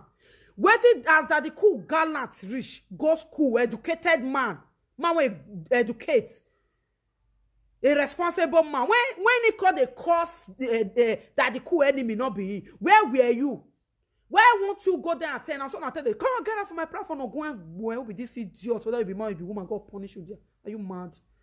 When they saw that the cool, your husband not better pass that the cool, now me they ask. Now you are here talking, though you saw the man, we saw the man. When I know you say big hole day head. Is that a responsible man? Even in speaking, that man beat that the cool. When you are here commenting nonsense. Now so I tell the cause problem. When they toss it, now so that the cool made where, now so that the cool they use bet. Why won't you go there and tell her not to? Is what that the cool offender that the cool offend this to you the Chris come off my platform and not block your head that the cool cause and when they talk to that the cool is not a responsible man as they worry that marriage it not be better man will not take answer. You are here telling me not to insult the man. You the Chris the man better the man good when that the cool talk they say me I know insult no I know insult can't beat me, I don't insult and I can't beat me. Don't be a more bog better no good better no clear. No plan abokina to shikafa. You the say maybe not talk to the man. When they talk to that the cool, waiting that the cool do Kate, when Kate called the trauma they give that man. Waiting that man, waiting that the cool do Kate. Waiting that the cool do Kate. My ball loud. We can't get her from here. That's how you people don't want. Somebody will be bullying innocent people. For you to go there and say, no, don't bully this man. He done nothing to you if you can talk to the woman. No. What is that the cool do to the man, to Kate? Write it here. Did Daddy Cool ever come out and mention Kate's name on his wife's platform? Before you write anything, better think before you write. Don't write before you think. Think before you write. Don't write before you think. When Kate were insulting Daddy Cool, where were you? Why won't you tell her not to insult tell her not to insult her husband? Which person go come and say Daddy Cool don't trauma give her idea? No Daddy Cool talk buwawagbon. Are they any mama? When Daddy Cool has all those enemy of progress people. Can you imagine? You know, not charge him. Is they responsible? Not yet the English when he talk. Be like picking when they cry for a camel. Be like a year-old baby when they cry for a camel. And then with you now. That kind of man, do you want to compare him with Daddy Cool? Can you compare such man with Daddy Cool? I hear commenting fucking nonsense comment. Can you compare that kind of man with Daddy Cool? Yeah, Daddy Cool, I mean, I don't with you now. I don't with you. Be like who they fear. I don't with you now. Nonsense. And so they cause problem for everywhere. When they trauma, they give Omolomo innocent man. You not go there, go tell and say, no, not talk to this man. You can talk to the woman if you not get issue. No! You were there clapping hand, they follow and say, well, he don't reach a turn. I say, he don't reach a turn, and then she should bear it. So don't come to my platform and tell me you don't need to talk to the man better pass my man when they say me I'm not talking. Are you crazy? When Kate were lying for waiting, not know about. Kate not there are more people when he tell it to make they post my man picture, post my picture. Don't go there. Are you crazy? You think because I keep quiet, I don't know what we're going on. Kate not there when it to take carry my matter, go give when take carry my matter across social media. You know, just say Kate say know everything about when the matter they go on. Waiting my man do when they carry my matter join this thing. You want me I hear man? They talk nonsense. When Kate see my man picture, you won't use my man take compare Kate man. Let's start with Kate can never compare my man with his man. Talk less of Daddy Cool. In education, in everything. For this abroad where to still live better life. My man with Kate man can never be, can never. Okay? They can never. When he come abroad, he don't get everything. He don't they drive. He don't they do everything. If Papa dead Germany here, they live well. You won't use my man take compare Kate husband. Come on, get out of my platform. Kate husband, I leg now go sit at the Mila. Now that one won't go drive his school. When my man don't take the drive, now 2 years, now one pass. So when he don't take the drive, when don't they pay tax, they pay everything for government. They work. You won't use my man take compare Kate's man for education and everything for smart. Now that one send that one drive his school whether he go fit pass. They talk nonsense. That is this life. You don't need to spoil somebody because karma is real. She was among people that support feeling is deep. He made a call. They talk to my mom. They carry my picture up and down like say my mom get what you do there. You are here talking nonsense. You don't know say karma is real. Okay, you don't know say karma is real. You don't know say karma na real. They fool yourself, idiot. Hello, my mommy. Good evening, ma. Hello, my big mom. Hey, my big mommy. Why you get go wow? Hey, mama. Mommy, yes, mommy, we are fine, mommy.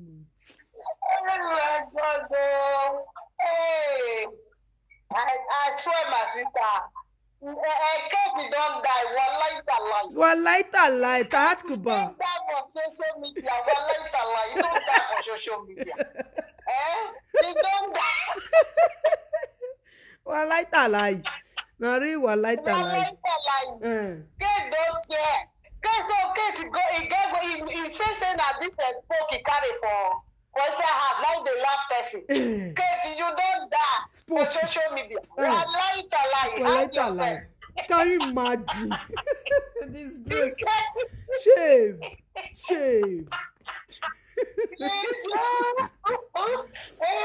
My sister, you know what?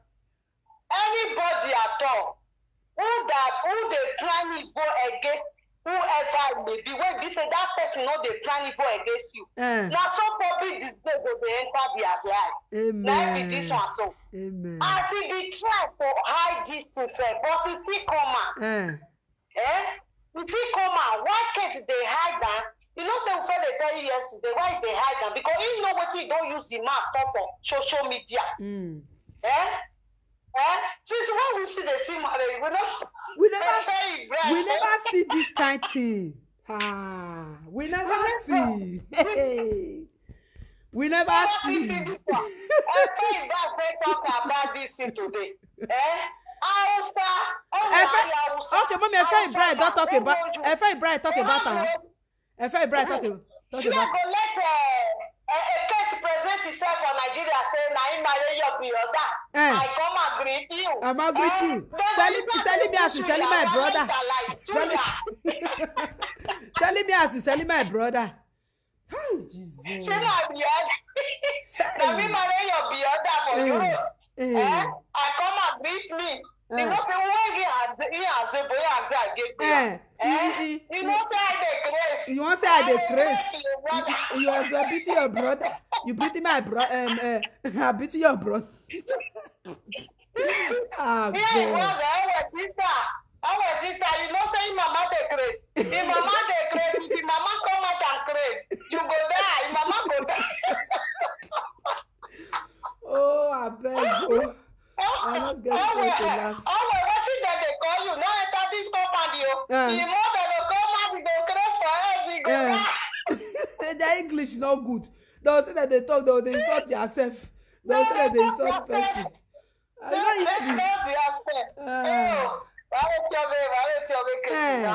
you know say man when you get no good, they laugh people.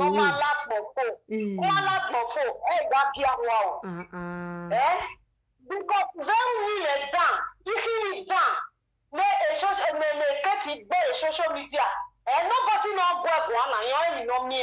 Understand me? Nobody know what one. So Arian is the comment.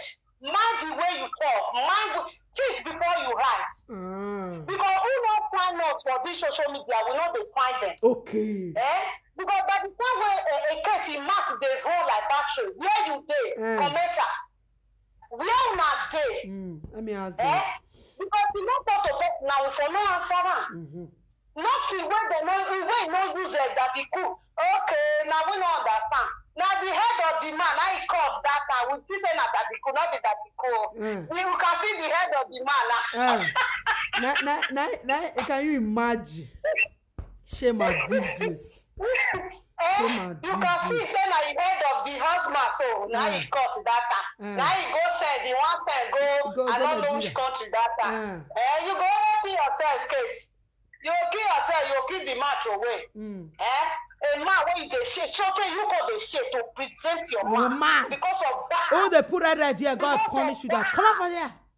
That bet when you dress down, you go dey home. Lolekia post something now. Lolekia say, hey, well, now they see what they see my people.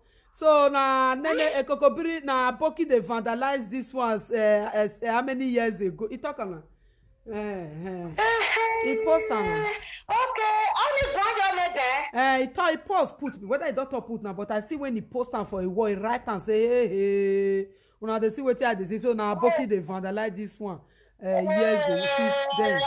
Guy, hey, go kill yourself. He say marriage. Now that one tell us say marriage is it by force? You bless people. What marriage is by force?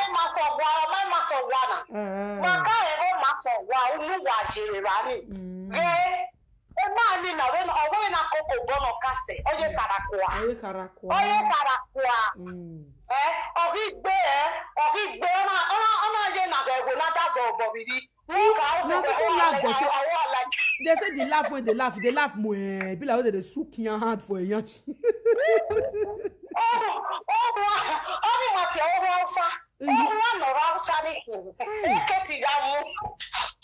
Disgrace. Is that not a okay, my sister, oh, say mommy. Okay, man. Okay. Ciao, man. All right, guys. I want to hear the many one more time.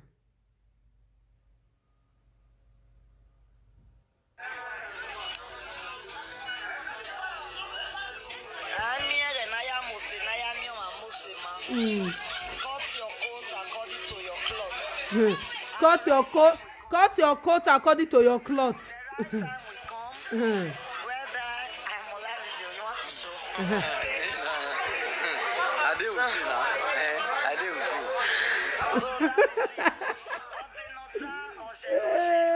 He said, you I done with you now. I done with you now.